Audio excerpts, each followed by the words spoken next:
വയനാട്ടിൽ ഒറ്റപ്പെട്ടുപോയ കുട്ടികളടക്കമുള്ളവരുടെ സംരക്ഷണം സംസ്ഥാന ഓർഫനേജ് കൺട്രോൾ ബോർഡ് ഏറ്റെടുക്കും.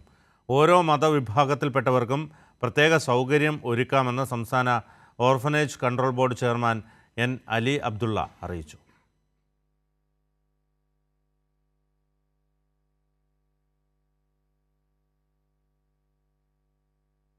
സംസ്ഥാന ഓർഫനേജ് കൺട്രോൾ ബോർഡിൻ്റെ അംഗീകാരത്തോടെ പ്രവർത്തിക്കുന്ന 2000-ഓളം സ്ഥാപനങ്ങളിൽ കുട്ടികൾ, വൃദ്ധർ, അഗതികൾ തുടങ്ങി വിവിധ പ്രായത്തിൽപ്പെട്ടവരെ സംരക്ഷിക്കാനാണ് തീരുമാനം. ഓരോ മതവിഭാഗത്തിൽപ്പെട്ടവർക്കും പ്രത്യേകം സൗകര്യമൊരുക്കാനുള്ള ക്രമീകരണമുണ്ട്. കുട്ടികൾക്ക് വിദ്യാഭ്യാസം ഉറപ്പുവരുത്താൻ കഴിയുമെന്നും സംസ്ഥാന orphanage control board chairman N Ali Abdulla പറഞ്ഞു.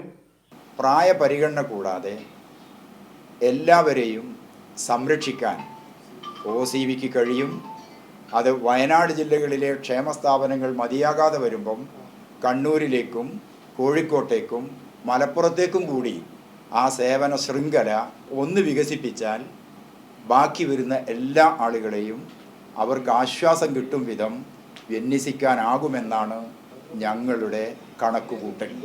ബോർഡിന് കീഴിലുള്ള കൗൺസിലർമാരുടെ സേവനം വയനാട്ടിൽ ഉറപ്പുവരുത്തും.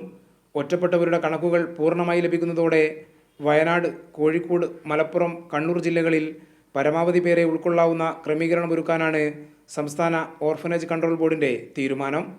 കൈരളി ന്യൂസ്, കോഴിക്കോട്.